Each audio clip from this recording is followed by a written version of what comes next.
a primeira palestra atividade de Kátia, da PUC. Sim. Sim. Obrigada. Está lá o título. Então, meu nome é Kátia. Prazer. Tem muita gente que me conhece. Muito obrigada, Eros, Dave, Nicola. Grazie mille. De terem me convidado para conversar aqui sobre epistemologia, que é uma coisa que eu gosto muito de fazer. Eu atualmente estou das minhas simpatias internalistas, eu continuo tendo, mas é muito difícil de satisfazer. Eu já disse uma vez, talvez Deus consiga satisfazer a condição internalista. Eu não vejo como eu, na minha limitação do meu intelecto pigmeu aqui, conseguiria. Então, eu me voltei para alguma forma de externalismo. E estou desafiando nesse momento aqui, estou procurando desafiar esse externalismo a ir às fronteiras do internalismo. É isso que eu estou tentando fazer nesse momento. Tá? Então, eu vou pressionar externalistas da virtude, né, como Goldman diz que ele é. Que se, afinal de contas, virtudes são o que o Sousa diz que são processos cognitivos, ele não vê nenhum problema em dizer que ele é epistemólogo da virtude. Mas é basicamente os confiabilistas da virtude que eu vou pressionar aqui, não é hoje. E se tudo der certo, se der tempo, vocês talvez concordem comigo. Então vamos lá. O meu plano é esse. Eu vou mostrar rapidamente, para quem eventualmente não tem contato com a área, qual é o projeto da epistemologia da virtude.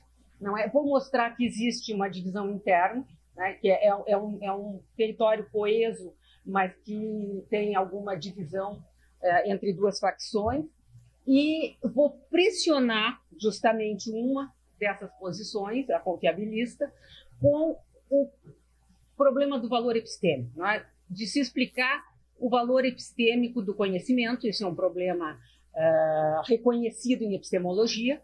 Existe alguma discussão que eu não vou entrar aqui hoje. Eu vou assumir esse problema na forma dele, do diálogo platônico do Meno, tá? Que pergunta basicamente no que conhecimento, ou por que conhecimento é melhor ou é mais valioso do que crença verdadeira. Tá? E, finalmente, eu vou concluir, não é, criticando a posição que, no meu entendimento, não dá condições para responder o problema do valor, e, portanto, eu vou dizer que é preciso que a epistemologia da virtude assuma uma posição ecumênica ou pluralista quanto à natureza das virtudes. Então, vamos lá. Nós vamos partir do confiabilismo, porque essa crítica, o problema do valor se coloca de modo duro para toda e qualquer teoria que entenda que o valor do conhecimento é instrumental, né? Que o valor do conhecimento é teleológico, é relacionado à meta de ter mais crenças verdadeiras do que falsas, que é a meta epistêmica. Tá?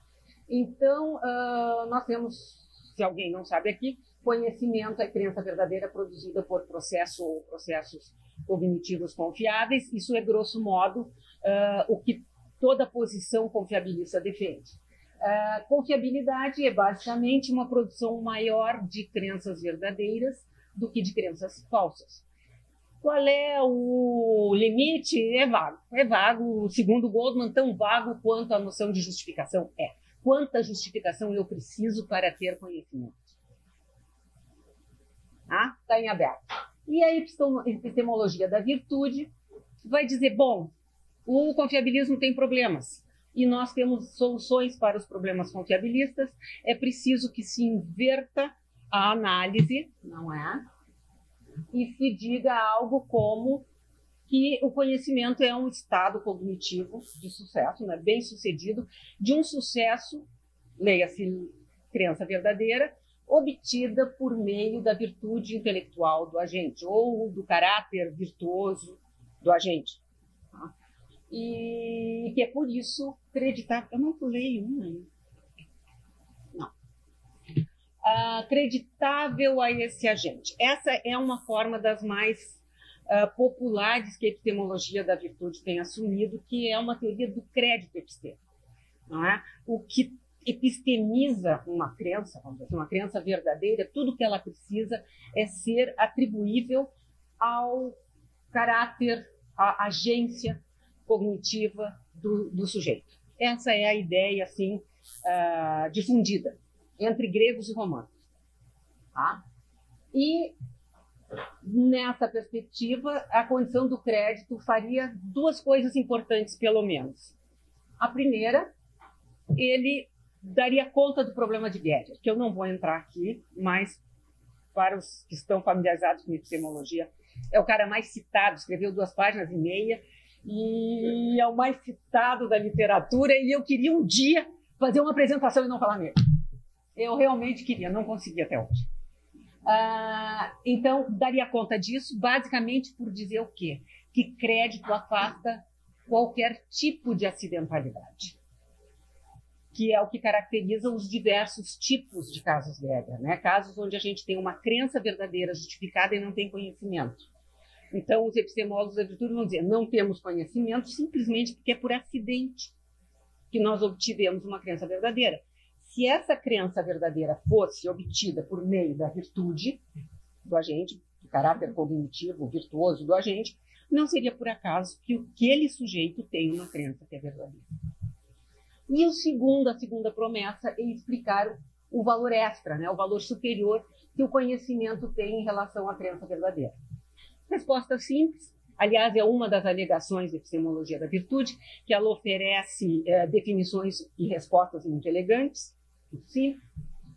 A crença que é verdadeira e creditável ao agente, ela é mais valiosa do que uma crença que foi obtida de outra maneira, que foi obtida por acaso. Então, a resposta vem rápido dessa maneira. E é isso que eu vou procurar pressionar. Vou procurar pressionar. Porque, como a gente diz em inglês, eu vou dizer em português, o diabo está nos detalhes. Então, assim, em pinceladas muito graúdas, parece que tudo fica muito bonito, mas não é bem verdade.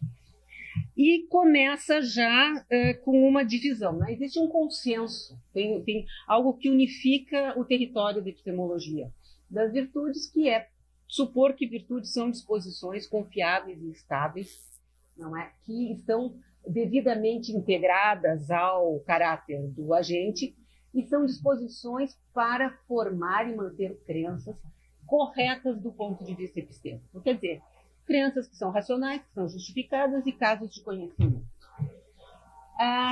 O consenso termina aí. Né? Vamos dizer assim, pelo menos não tem muitos outros. Aí começa a divisão, né? E é um território muito amplo. Eu não vou entrar aqui, é um território amplo, é um território que consegue fazer contato com diversas disciplinas fora da filosofia, não é? Ele é muito versátil. Tá? E até eu já ouvi dizer de alguém, não sei se é justo isso, que quando uma teoria tem problema, basta ela pegar algum ingrediente lá da teoria das virtudes que ela vai resolver. E eu não sei se isso é muito justo, mas, enfim, eu já ouvi dizer. E existe, então, uma divisão, o consenso não existe ainda hoje, entre 2 campos, 2 concepções diferentes da natureza da virtude intelectual. É muito grande a literatura, eu vou focar e vou simplificar aqui, só para efeitos da nossa argumentação. Mas talvez algum detalhe, alguém aí tenha lido alguma coisa levemente diferente, mas que se a gente colocar lá no decantador vai dar no mesmo. Os confiabilistas estão de um lado, são os epistemólogos da virtude, em certo sentido, da primeira hora, pelo menos os da literatura anglo-saxônica, assim, mais proeminente, porque é Sosa, no início da década de 80, que vai lançar essa ideia, outros vão seguir, e Sosa vai lançar nessa linha confiabilista. Que ele alega, e de fato está lá, está em Aristóteles, não é? Na qual tudo que tem uma função tem uma virtude. A virtude é a função que vai funcionar bem, né? Quer dizer, aquela função funcionando bem é uma virtude. É a boa performance de qualquer coisa. Um mecanismo, um relógio e um ser humano podem ter virtudes nesse sentido, né? No sentido confiabilista. Então, são habilidades que satisfazem a meta epistêmica, né? A meta epistêmica de produzir mais crenças verdadeiras do que crenças falsas. E dessa maneira, é a alegação dos confiabilistas, essas virtudes são constitutivas do conhecimento. Elas são parte essencial do conhecimento e estão presentes na explicação do conhecimento. Conhecimento é crença verdadeira obtida por meio de virtude. Elas são, nesse sentido, essenciais ao conhecimento. De outro lado, nós temos os responsabilistas, que vão dizer muito bem virtudes intelectuais. Aí começa uma divisão ainda maior, né? São traços de caráter complexos, sofisticados, com componente motivacional, e alguns dos responsabilistas vão falar em componente de confiabilidade. Né? Também vai ter no quadro responsabilistas que vão dizer que não tem motivação, mas tem confiabilidade. As combinações são múltiplas, mas eu quero aqui os quadros mais claros, mais duros, que é para a gente poder ter uma ideia, né, da discussão sem muito fácil. Bom, então existem essas duas divisões. E o que me interessa focar agora é a tese confiabilista. A tese confiabilista vai dizer que virtudes intelectuais, desculpa, faltou responsabilistas aí, virtudes intelectuais não envolvem necessariamente um componente motivacional. Não precisa. Eu tenho virtudes que não têm componente motivacional. Portanto, não é um componente necessário. E se, porventura, alguma virtude tiver um componente motivacional, ele é, do ponto de vista epistêmico, ou seja, de satisfazer a meta epistêmica ou de ser útil em epistemologia para explicar algum conceito, ele é inútil. Ele é ocioso. Ele não tem papel nenhum. É essa tese que eu vou pressionar. Eu vou mostrar que se o confiabilista, vou procurar mostrar, né, que se o confiabilista não abandonar essa tese, ele sucumbe como teoria.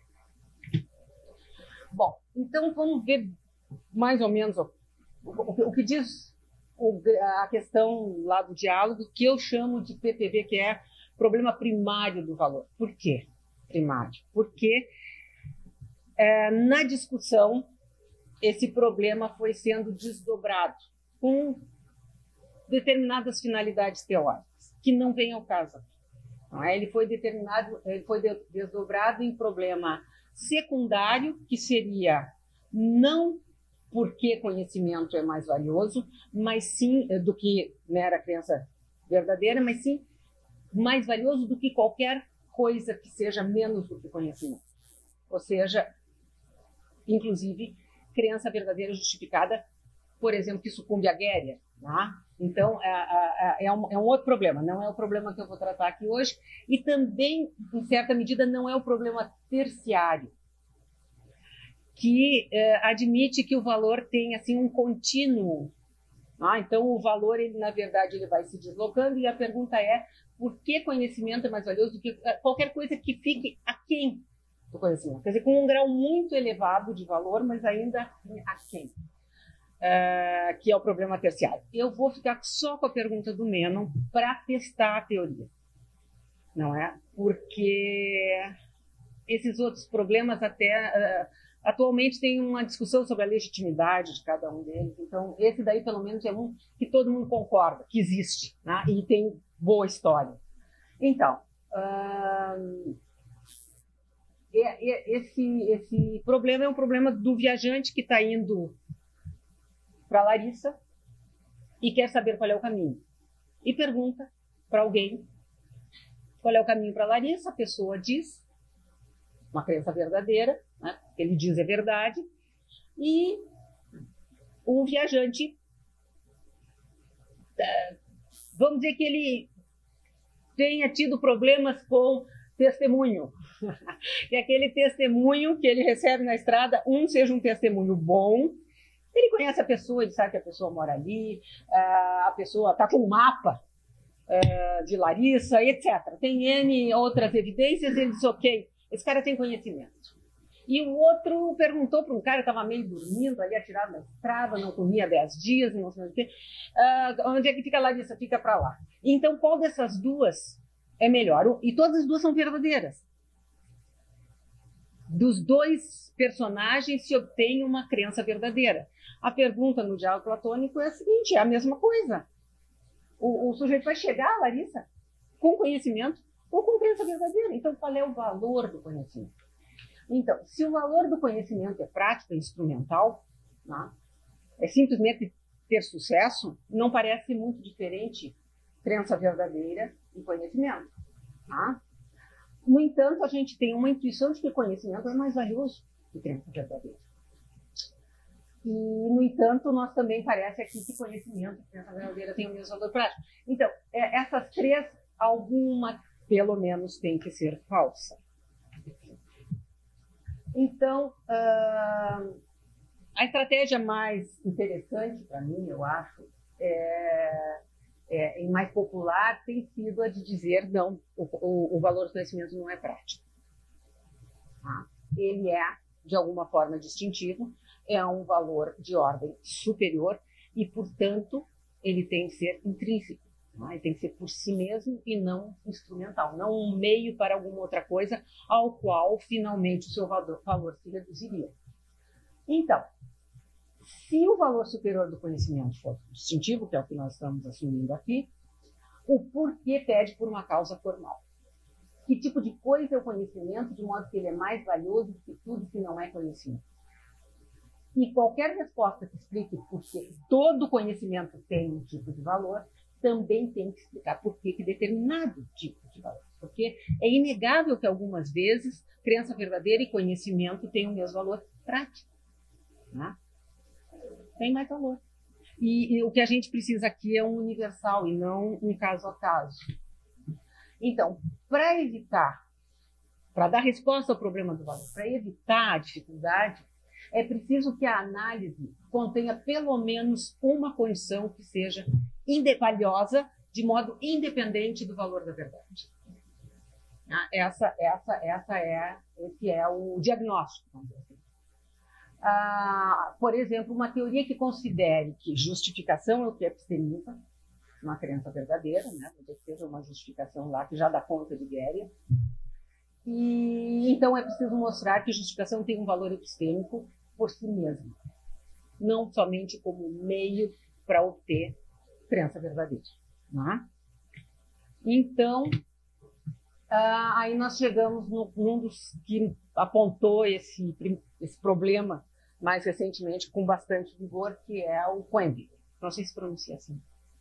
Eu nunca sei como é que pronuncia o nome. Quenvig? Quenvig. É duro, pobrezinho. Imagina ele criança, como é teu nome? Jonathan. E para ali, né? Quenvig precisa já a língua bem proficiente. Bom, ele vai dizer que o problema, afinal de contas, surge toda vez que uma teoria tenta explicar o valor do conhecimento que é superior ao da crença verdadeira, simplesmente elencando, mostrando uma propriedade que não é sempre e em todo lugar aditiva de valor, quer dizer, que não adiciona valor em todo caso que ocorre. Tá? O que nós precisamos para evitar essas propriedades não aditivas é que, uma vez que os controles relevantes estejam em ação, não se acrescente ao valor da crença verdadeira. Né? O que parece mais óbvio é que propriedades tais como a probabilidade estatística da verdade não se presta para isso. Né? Ele está atacando diretamente o confiabilismo e outras teorias que usam o mesmo recurso. Os críticos dessa linha, não é, que aí apresentaram vários contra-exemplos, mais ou menos o mesmo espírito. São esses aí, os principais, pelo menos, são nomes de peso, né? E eles vão dizer basicamente todos a mesma coisa, nas mesmas linhas. Uma fonte confiável de crença verdadeira não pode explicar por que conhecimento é mais valioso do que mera crença verdadeira. Por que não? Porque se uma crença já é verdadeira, o fato de ela ter sido formada de modo confiável não agrega mais valor a ela. Tá? Crença, quer dizer, se eu já tenho verdade, por que eu preciso também confiabilidade? Tá? Crenças formadas de modo confiável são valiosas apenas e na medida em que tendem a ser verdadeiras. Um processo confiável quanto à produção de crenças verdadeiras é bom porque verdade é boa e não o inverso. Não verdade é boa porque o processo é confiável. Então, essa é a linha geral da objeção. A objeção, por exemplo, que vem do Klemg, eu não sei se vocês concordam, Swamping Problem. Eu vi muito traduzido como problema da inundação. Mas se alguém viu desenho animado como eu, o que os pântanos fazem? Engolem a criatura, né? A criatura desaparece ali. Onde é que o outro que se puxou pelo cabelo lá, o Barão de Munchausen, estava? Era no pântano, né? Então, eu botei submergido, mas, enfim, ou submerso, acho que é submerso até o... Bom, o valor que uma crença verdadeira tem ao ser formada de forma confiável é submergido pelo valor que ela tem simplesmente por ser verdadeira.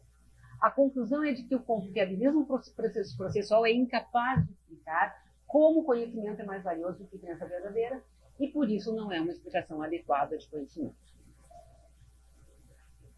Curto e grosso. Aí, aqui é a versão da Zagzebski, também muito famosa. Como é que eu estou no tempo, hein? Bem estourada, está me parecendo. Não? Mais quantos? Entendi 15, tá? Não, tá bom. Bom, a confiabilidade da fonte de uma crença não pode explicar a diferença de valor entre conhecimento e crença verdadeira. O expresso, uma máquina de expresso confiável é boa porque expresso é bom. O bem, né, do produto torna a confiabilidade da fonte que o produz boa. Mas a confiabilidade da fonte não dá, não é, ao produto um boost adicional de valor, né, um incremento adicional de valor. Se conhecimento é verdadeiro, crença verdadeira e surge, não é, e tem sua origem do exercício de traços que são bons, corretos, traços e competências boas, corretas, não pode ser a confiabilidade do agente, desses traços e competências, destrezas do agente que acrescentam valor. Esse é o ponto dela. Não pode ser a confiabilidade. Esses traços precisam ser bons por alguma razão que não deriva totalmente, inteiramente do bem, não é, do produto que ele produz, que é a crença verdadeira. A Zagzebski é uma ecumênica, né? Ela vai dizer que precisa confiabilidade. Ela vai dizer que precisa motivação e confiabilidade. Né? Diferente de outros. Já o Coelho quer virar a mesa, né? Ele quer outra coisa. Ele quer que a gente vá falar de outra coisa e não de conhecimento. Ok. A probabilidade objetiva, ela mesma, sucumbe ao problema da submersão, porque um fato, existiria um fato, uma relação, existiria um fato, não, porque o fato de que existe uma relação etiológica entre um processo, um método responsável pela probabilidade, retirar da teoria, aliviar a teoria desse problema, essa relação causal a métodos e processos não parece ser o tipo de característica que acrescenta valor para além do valor da crença verdadeira. Portanto, não há uma razão aparente aqui para pensar que processos confiáveis e ordinários estão numa condição melhor com respeito ao problema da inundação do que a teoria simples da probabilidade objetiva. Então, o ponto, assim, em outras palavras, assim, é só para dar uma demonstração de que o problema é o mesmo. Confiabilidade não vai, enquanto valor da crença verdadeira, é um valor instrumental e não vai explicar por que conhecimento tem alguma coisa que é melhor que crença verdadeira. Tá? Depois tem outros aqui, a mesma coisa. Eu vou dizer certo. Aí o pessoal, isso é contra o confiabilismo do Goldman. Tá? E aí o pessoal da epistemologia da virtude, Greco, vamos dar nome à pessoa, vai dizer, não, eu tenho a solução, esse é um problema. Tem esse problema e tem outros problemas do confiabilismo. E existe uma maneira da gente superar esses problemas, que é passando, né, fazendo essa inversão da análise. Nós vamos agora falar de conhecimento, nós vamos falar de crença justificada a partir das propriedades do agente e não propriedades da crença. Né? Nós vamos fazer essa inversão e daí vai dar certo, porque daí aí esses problemas vão desaparecer. Então, o conhecimento vai ser dito como sucesso cognitivo devido à agência virtuosa. E aí a gente tem um monte de gente que concorda. E aí diz o Greco. É isso aí, em linhas muito, muito diretas, é isso. Em casos de conhecimento, o sujeito tem as coisas corretas, né, entende as coisas bem, porque ele é intelectualmente capaz e porque ele exercitou essas capacidades, essas habilidades. Quer dizer, ele tem as habilidades e exercitou as habilidades e por isso ele teve sucesso cognitivo. E nesse sentido, para Greco, conhecimento é uma realização. Né? Eu traduzi achievement por realização, mas é um feito, é algo extraordinário, né? Algo realmente excepcional. Não é mera crença verdadeira, que pode ser verdadeira por acaso, mas é um caso de conhecimento. Não pode ser uma questão de sorte e, portanto, é mais valioso do que qualquer estado aquém dele. Mas atenção, o Greco é um confiabilista. Ele vai dizer que virtudes são simplesmente habilidades confiáveis e estáveis em satisfazer a meta epistêmica, em conseguir mais crenças verdadeiras do que falsas. Aí a minha pergunta é a seguinte: como o confiabilismo da virtude pode explicar o valor do conhecimento, respondendo ao problema do menos e da submersão, né? Que é o mesmo. Quer dizer, tanto aquele problema histórico, não é, quanto as suas versões contemporâneas. A receita para resolver esse problema seria entender que conhecimento requer mais do que confiabilidade do processo formador de crença ou da virtude, que é responsável pela produção da crença. Requer também que esse processo, esse é o entendimento do Greco, né? O Greco vai dizer assim, é mais do que processo. Não estou falando só do processo.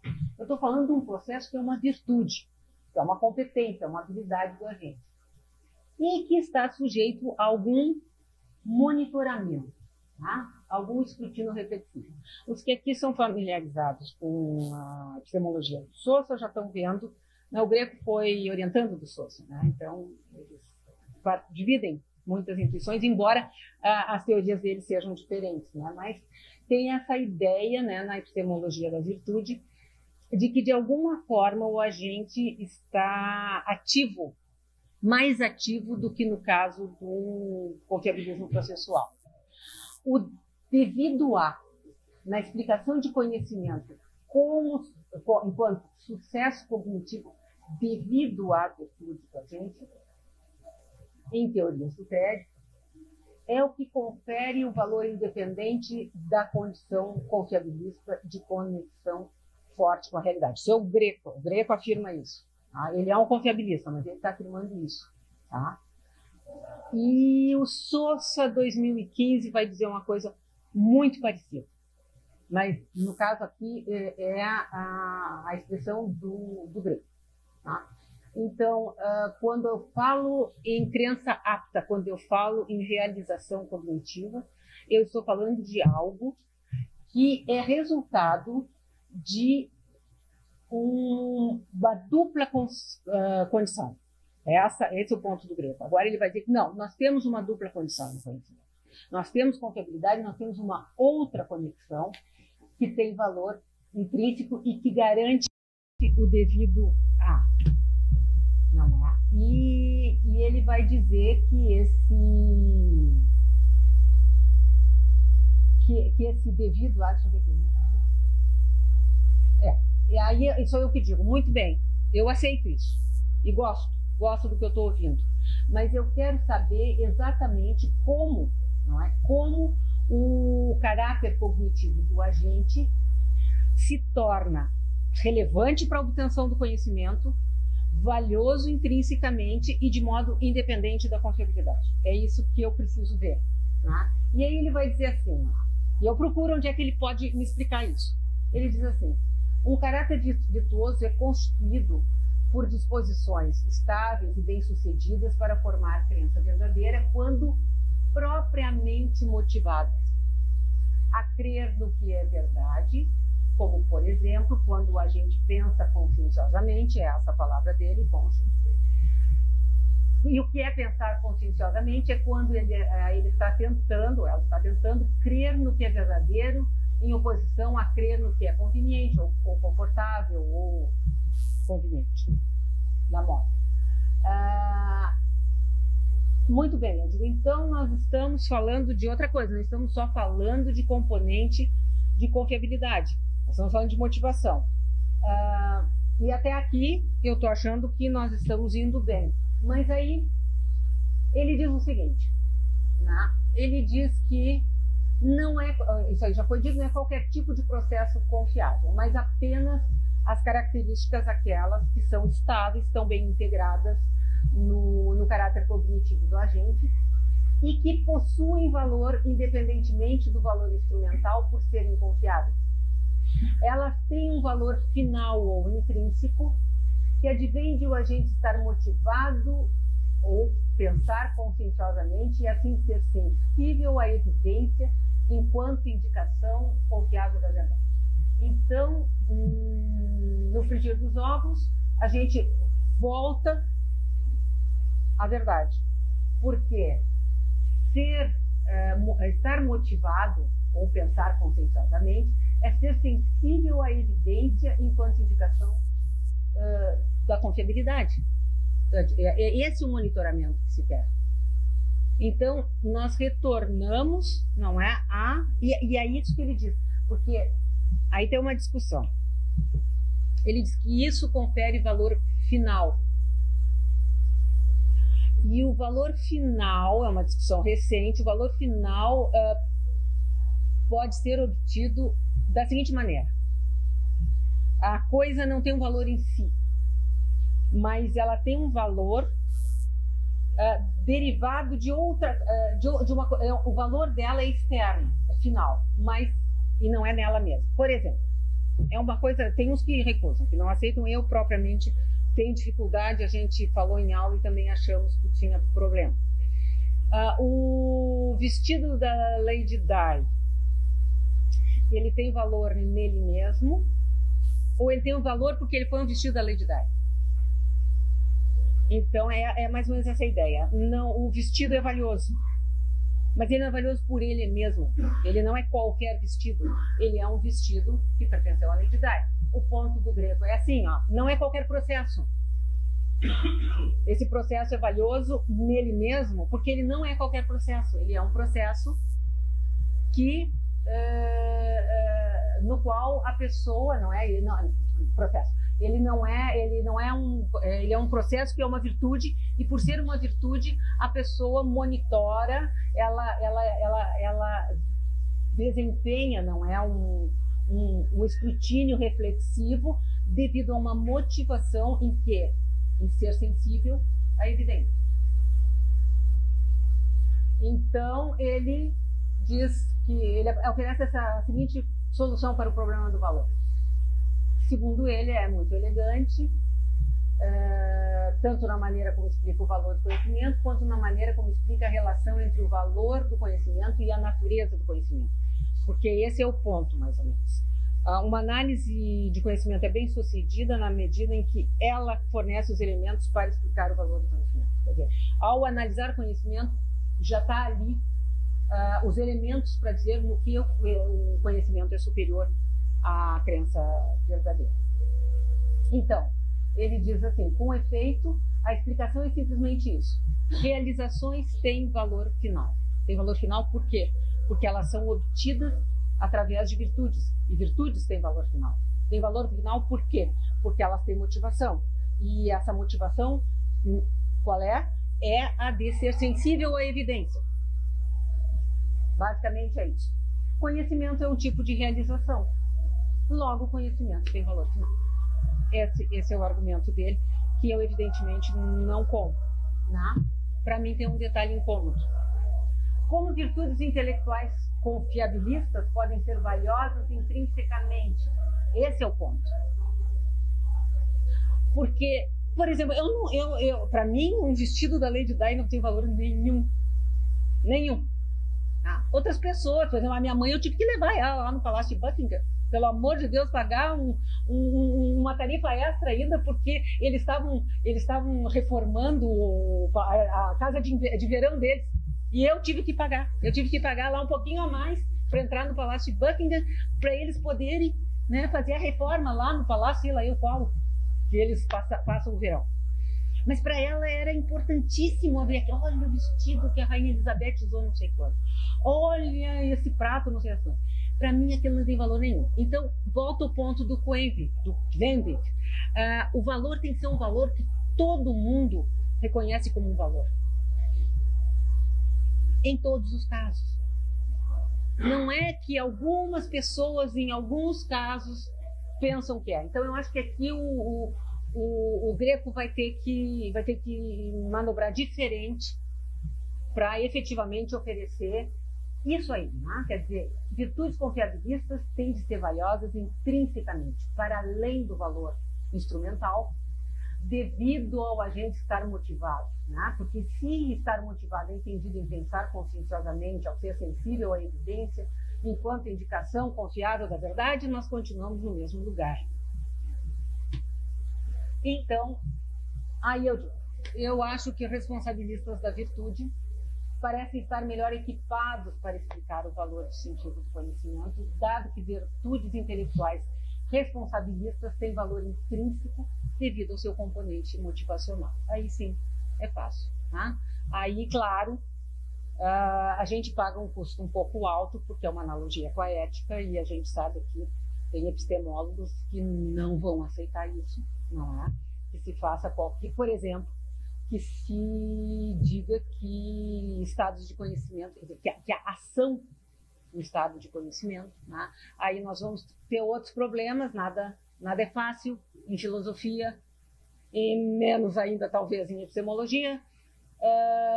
Falar em voluntarismo doxástico, não é, professor Felipe? É duro, é assunto duro, é assunto muito duro, então a gente bom, eu acho que filosofia tem isso de bom, né? Porque se a gente resolver todos os problemas, aí mesmo que vamos perguntar ao que nós viemos. Mas enfim, não, brincadeiras à parte, existem problemas, eu sei, eu estou consciente de que existem problemas, mas, contudo, me parece que responder ao problema do valor requer isso, requer motivação virtuosa. E quem fala disso e fala bem são os responsabilistas da virtude, não são os confiabilistas, não é?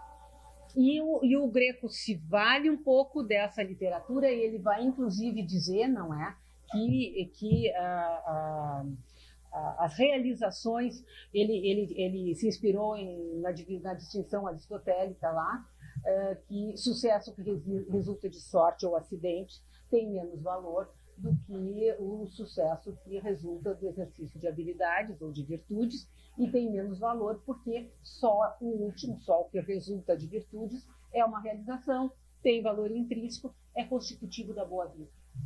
Mas esse é o contexto aristotélico, que não está disponível para o Greco, pelo menos não na sua integralidade. O Greco, com certeza, não quer comprar o pacote completo. Né? Ele não quer falar muito de florescimento humano. Então, a minha conclusão é a seguinte. Confiabilistas da virtude devem conferir a virtudes intelectuais responsabilistas sua justa relevância epistêmica, reconhecendo sua indispensabilidade para cumprir as promessas da epistemologia da virtude. Eu considero que o programa que ele é anunciado precisa, né, que exista no elenco de... porque aqui eu tô fazendo assim uma história longa, mais curta. Né? O Sousa vai dizer, ele tem lá uma expressão em 2015 que diz, olha, é o seguinte, tudo bem, eu sempre fui responsabilista. Eu acho que existem essas virtudes que elas são importantes. A única coisa que eu digo é que elas não estão no círculo mágico da epistemologia. Qual é o círculo mágico? Aquele que diz o que é essencial ao conhecimento. Então, elas são acessórias, elas são coadjuvantes, elas cooperam para que o sujeito exerça bem as suas habilidades e, com elas, ele adquira conhecimento. Então, elas são auxiliares, vamos dizer assim. E eu acho que essa posição auxiliar não vai resolver o problema do valor do conhecimento e que, portanto, não, a teoria basta que eu tenha um contra-exemplo, né? Se eles se propõem desde a primeira hora a fazer isso, não estão fazendo, tem problema. Então, eu acho que é preciso uma perspectiva pluralista, precisam os dois tipos de virtude, não é? De natureza confiabilista, que são as faculdades, as nossas faculdades normais. Memória, perceptuais, raciocínio.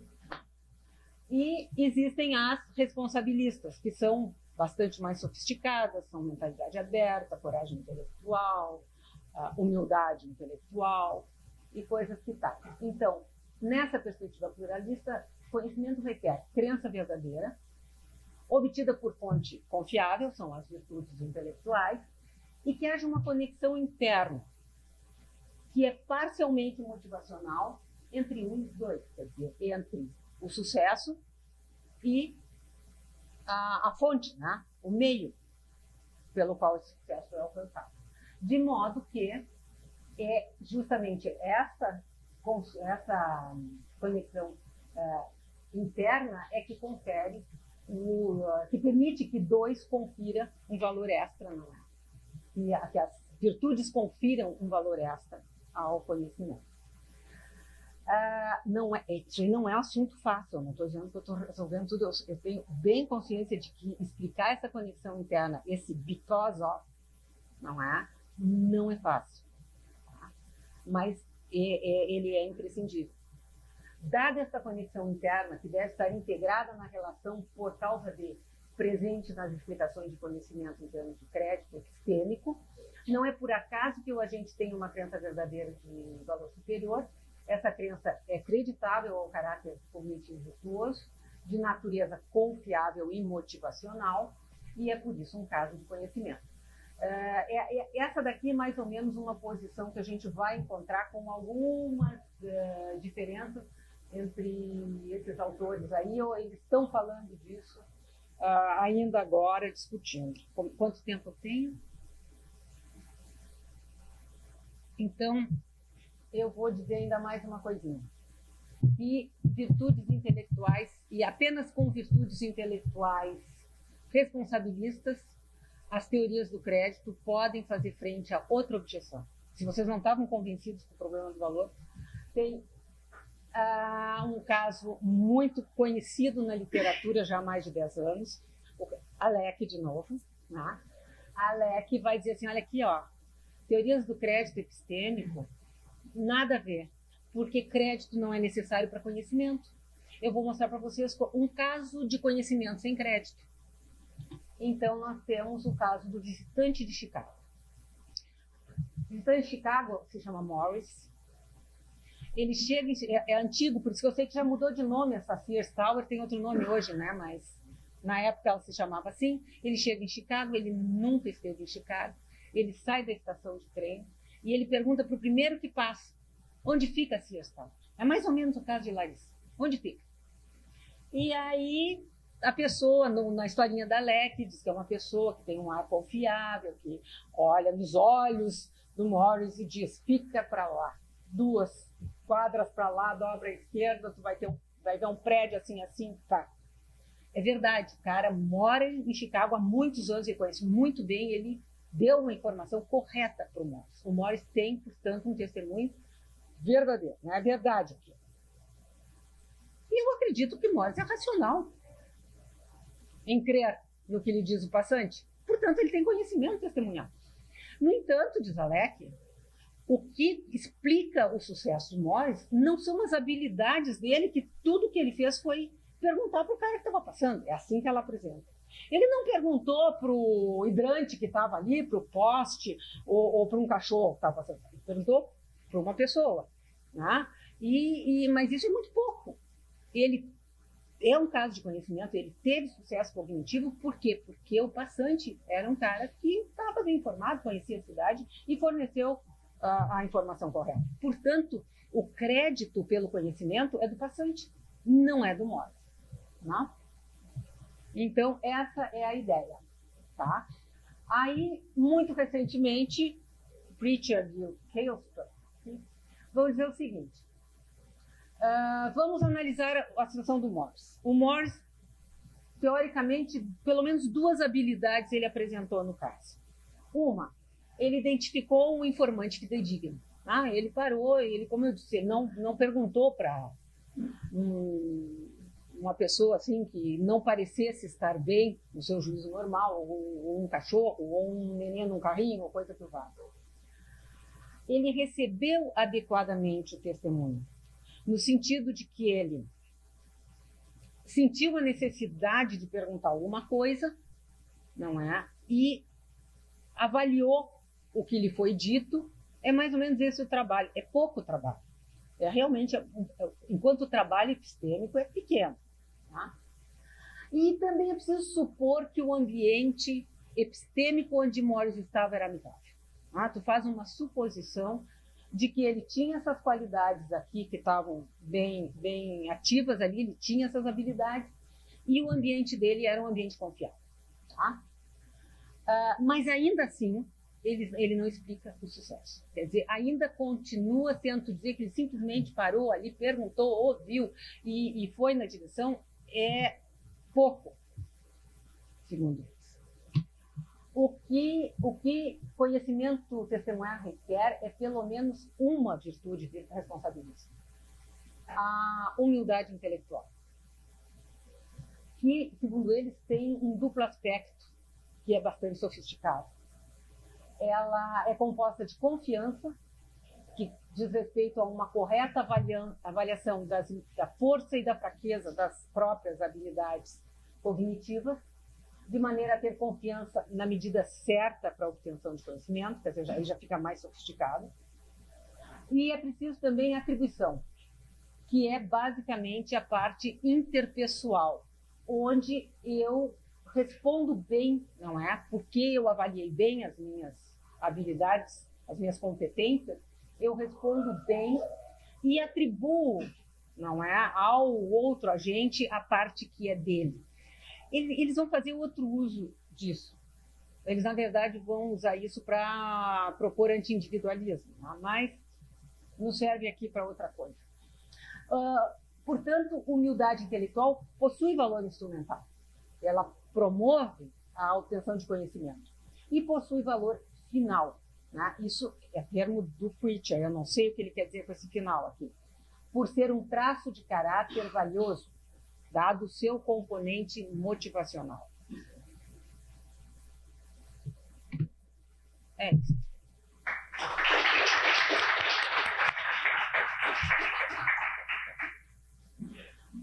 Eu só queria só um esclarecimento, na verdade, que eu não perdi. O que exatamente é o motivacional?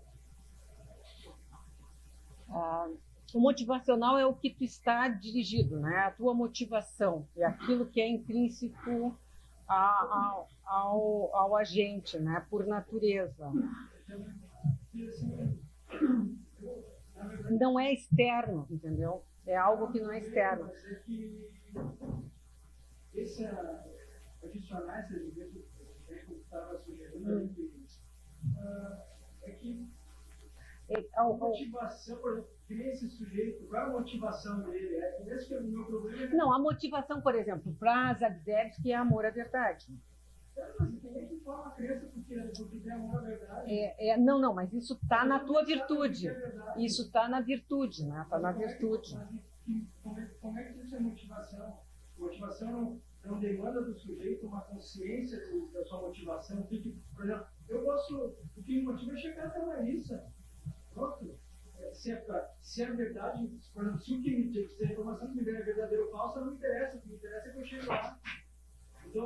Então, para ti, conhecimento não tem valor superior.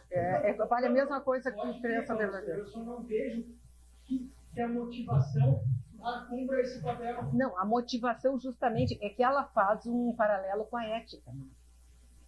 Ela está fazendo um paralelo com a ética, onde motivações e atos vão qualificar os atos. Há uma relação entre.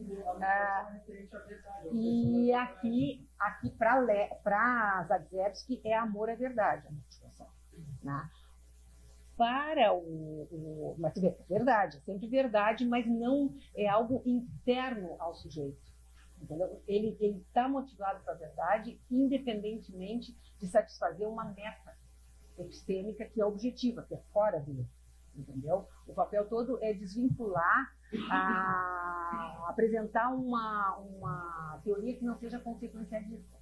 A verdade, ela pode ter, nesse sentido, ela pode ser uma noção prática de verdade, acertar, não necessariamente ser. Mas aí é um instrumento, não é? Aí tu tá usando o valor do. Não parece não fazer esse papel só tu tem uma saída, tu pode simplesmente dizer que não existe, né, esse problema, porque conhecimento e crença verdadeira tem o mesmo valor. Não tem muita gente que queira, E aí, quando tu não quer dizer isso, tu tem que achar algo que seja interno a gente, né? Que seja uma motivação, porque motivações são emoções, não é? Elas têm outra característica. E tu deve entender bem por que epistemólogos normalmente evitam isso. Eu perguntei para o Greco agora, lá no top. Ele caiu na bobagem de jantar do meu lado. E aí, conversa vai, conversa vem, ele já tinha tomado umas 2 cervejas, eu disse, está na hora certa. Agora eu vou perguntar para ele. Aquela questão do agente estar motivado, né? Porque ele muda, em 1989 ele muda, né? Ele propõe aquele confiabilismo do agente, onde ele diz, tem 2 condições para o conhecimento, tem uma condição objetiva, que é a confiabilidade, e tem uma condição subjetiva, que é a motivação, que é esse pensar conscienciosamente, que é pensar demonstrando sensibilidade às evidências, monitorando. É o que o Sosa vai falar, que é o perspectivismo, né? Eu vou subir de níveis, eu vou ter crença sobre as minhas crenças, vou olhar ali a minha vida mental, vou organizar, vou monitorar, vou ver se eu tenho risco, se eu não tenho risco, então vou. O próprio dono também vai assumir no momento sobre o contabilidade de 2 níveis. Também claro, aí eu tenho uma justificação fraca, tenho uma justificação forte e tudo mais. E aí eu perguntei para ele, eu digo, mas a motivação tem que ser mais isso. Senão não vai dar. Não, assim tá bom. Eu digo, mas e se não der certo? Se isso não der certo? Aí ele me disse, já tinha tomado 2 cervejas. Ele disse, aí eu vou ganhar um nome de força. Ele me disse isso. Então é dura, a questão é dura, porque realmente se tu vai daí botar na virtude um componente que é uma afeição, não é? É um sentimento, é uma emoção, ou o que for que tu escolha, puxa o fôlego. Acho que essa pergunta seria Fica.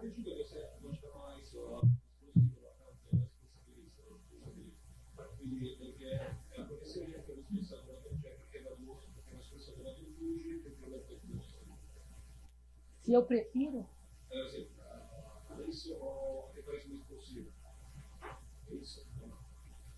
Me parece que tem problemas desse lado. Eu quis apontar problemas, dizer, olha, a teoria aqui está fazendo água, não é? Até onde a gente pode ir? Eu não sei se eu não vou ter que virar uma knowledge person também, de repente, né? Mas aqui eu estou só pressionando. Na verdade, eu não tenho partido na verdade, o meu partido é pluralista. E eu acho, nesse momento, que tem que botar as duas. Agora, que problemas vão advir disso? É outra conversa. Você acha que é possível, por exemplo, tem livros clássicos da literatura, tem um conhecimento, fruto de uma virtude, tem um efeito bem-sucedido, é uma expressão de uma virtude epistêmica, tem um efeito bem-sucedido, primeiro conhecimento, quando aparece aqui uma classe também, o computador da areia, tem um lugar pequeno, contar todas as areias. Justamente. Qual é? Picasso c'è. É possível ter uma expressão de como se vive na virtude epistêmica. Um efeito bem-sucedido, mas que não é conhecimento. Acho que é possível. Já tem conhecimento quando é valioso. Eu entendi. Você está querendo dizer assim que o valioso do conhecimento depende da proposição conhecida, do objeto do conhecimento. Alguns fazem, não é? Por exemplo, o Sousa faz uma coisa bem longa e diz, né, que conhecimento, e daí é um domínio X, não é? Que é o domínio daquela virtude. E alguns vão dizer, por exemplo, que conhecimento perceptual não é virtuoso. É muito fácil.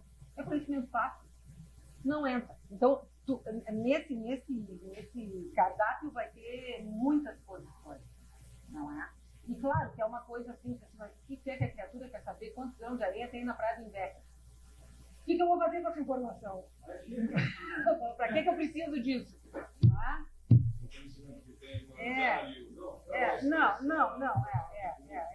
Não, questões, vamos dizer assim, intelectualmente relevantes. Pois é, mas na perspectiva, qualquer que seja, não é? Que a gente seja, tu faça epistemologia normal, aquela que tu vê as propriedades da crença e diz, ela é justificada, ela não é justificada, não depende da natureza da proposição. Não depende da natureza da proposição. Vai depender se tu é um confiabilista do processo, se tu é um evidencialista, vai depender do que tu tem em favor daquela crença, pode até ser quantos grãos de areia tem no inverno. Tá? Daí eu vou dizer, bom, eu desenvolvi lá um método. Eu sei que tem tanto por metro quadrado, tem tanto metro quadrado, metro cúbico, tem tanto por metro, tem tanto. Tá? Se alguém disser que o meu método é confiável, eu tenho uma crença justificada. É a mesma coisa que ele dá, o exemplo que o Diego deu. Não, olha, para mim, se o cara contou quantas cadeiras tem aqui, quantas filas tem, ele sabe quantas cadeiras tem aqui dentro. Meu Deus do céu, isso eu aprendi no primário. Me entreguei. Claro. Então ele tem. Agora, se ele deu uma olhada assim, chutou, bem, sei lá, eu vou dizer, tem 30 cadeiras. Valor nenhum, né? Não tem base. Ou eu sei hoje, agora a lua é minguante. Quanto a lua é minguante, as cadeiras são limpas. As cadeiras são... Eu posso fazer comprido como quiser, mas nunca depende da proposição propriamente dita, mas das evidências ou do processo. Tem mais duas perguntas e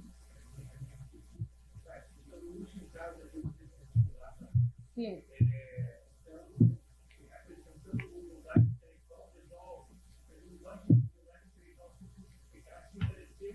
Aí foi muito rápido, Felipe, é justa a tua.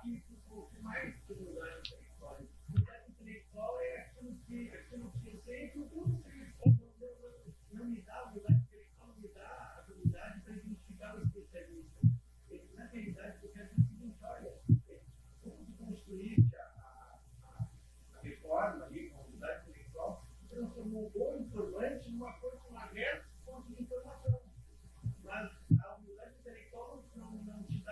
Não. Intensificação. Quem fez o trabalho ali, o crédito, está no bom. Não, a tentativa aí é a seguinte. Eu faria assim, muito rápido, até porque seria muito mais tempo. Né? Esse projeto, da onde saiu essa unidade epistêmica, é um projeto enorme, né? Que a Templeton Foundation mencionou.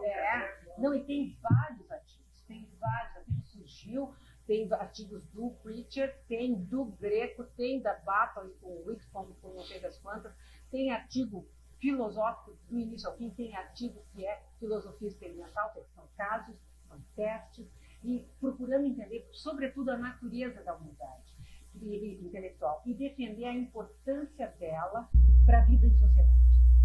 É basicamente isso, para a vida em sociedade em vários aspectos. E aqui ele estava frisando, isso foi um ganchinho, o que ele queria fazer com isso? Dizer que conhecimento testemunhal depende de uma apreciação correta das minhas habilidades, das minhas limitações. Isso também é porque ele não define assim unidade epistêmica, mas o Whitcomb e a Battle dizem que é mais ou menos owning your limitations.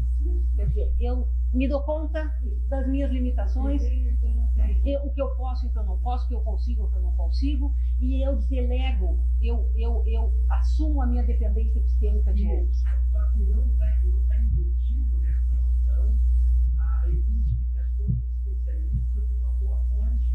Porque, na realidade, ainda me parece que, apesar de ter tudo isso, que é unidade intelectual, quem fez o trabalho todo foi o cara lá. Não, o ponto aqui não é,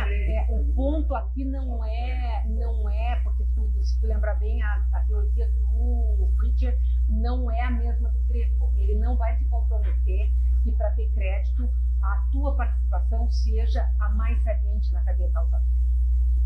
O Preacher vai dizer, não, negativo, ela é importante. E aqui ele está dizendo importante como só se eu colocar uma virtude responsabilista eu vou dizer, esse ouvinte aqui, ele tem crédito, porque foi importante o dele. É esse o ponto dele. Ele só está tentando determinar qual é a relevância epistêmica do ouvinte para a aquisição de conhecimento. Quer dizer, ele não era totalmente passivo. Eu até nem sei como é que a Alec pôde montar isso, por exemplo, ela mesma, o que é o artigo dela? It takes two to tango. Ela mesmo diz, eu preciso dividir o esforço epistêmico entre ouvinte e falante. Ela não despreza o papel de nenhum nem outro. Como é que ela foi fazer esse exemplo? Esse exemplo, para mim, a teoria dela como é o exemplo. Não. Então, onde é que vem a justificação epistêmica do ouvinte, afinal de contas?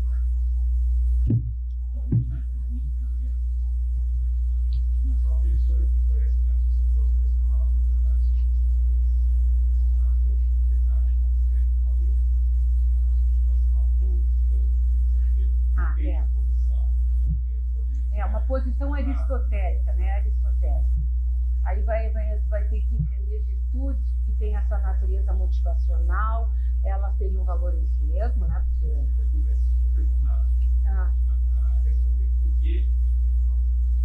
Porque é alguma coisa que a gente valoriza por ela mesma e não porque ela te traz alguma coisa. Ela pode até te trazer alguma coisa. Por exemplo, honestidade. E eu valorizo a honestidade porque o cara honesto não vai me enganar. É por isso que eu valorizo a honestidade. Então, aí, por que eu vou ser honesta? Eu não vou ter prejuízo nenhum se eu for desonesta, teoricamente. Né? Então, tem algumas características, né? Qualidades, virtudes do nosso caráter que tem valor nelas mesmas. Elas não precisam produzir um efeito valioso para que a gente diga, não. Pode ninguém, sei lá eu, tem aqui que tem filosofia oriental. Tem uma imagem que eu acho muito bonita no hinduísmo, que é a seguinte: a árvore floresce no mato, isso não chama ninguém pra ver. Não parece que tem alguém que vai parar lá na frente e vai dizer, ai, que linda.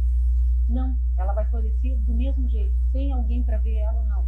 E assim deve ser o homem virtuoso. Né? as virtudes que interessam, vamos dizer assim, isso é meio discutível, mas enfim, aquelas nobres, as mais elevadas, a Bathory, por exemplo, ela vai falar em high grade e low grade virtues, quer dizer, ela vai colocar umas lá em cima e outras lá embaixo, as listas estão lá em cima, as outras estão lá embaixo. E se a gente for ler o Sosso agora, nos últimos escritos dele, tu vai ver que ele colocou um peso muito grande nas habilidades mais sofisticadas, né? Ele está lá em conhecimento, full, tá? Full knowledge. Quer dizer, eu já estou no andar de cima, monitorando as minhas crenças, a minha situação epistêmica, e além disso, eu avalio o risco, eu avalio situações contrafactuais. Além de avaliar a situação efetiva, atual, eu penso em contrafactuais. Quer dizer, eu sofistiquei o ser humano e virou uma coisa fantástica. Quem é que tem conhecimento nesse campo? Muito poucos, né? Essa é uma das objeções, né? Se a gente sofistica dessa maneira, tu realmente quem é que tem conhecimento? Aí diz o Sosso, pois é, mas é que conhecimento know-how não é o que interessa. O que interessa é a filosofia, segundo ele, de Pires a Descartes, é conhecimento reflexivo. É desse que nós estamos falando. Então, nós não podemos estar falando de coisas tão simples quanto só, pelo menos, conhecimento perceptual. Né? Tem mais conhecimento do ser humano do que esse. E não que esse seja fácil de explicar, não é? E eu acho que todos têm que ser explicados, por isso que eu digo uma visão pluralista. Eu acho que nós precisamos da confiabilidade, mas nós não podemos jogar fora, né, a criança com a água do banho, que é jogar fora as responsabilidades, e elas não têm papel epistêmico. Elas até estão aqui, são bonitinhas, são interessantes, são agradáveis, mas elas não fazem nada, elas são ociosas. É isso que me parece. Não dá. Essa pressão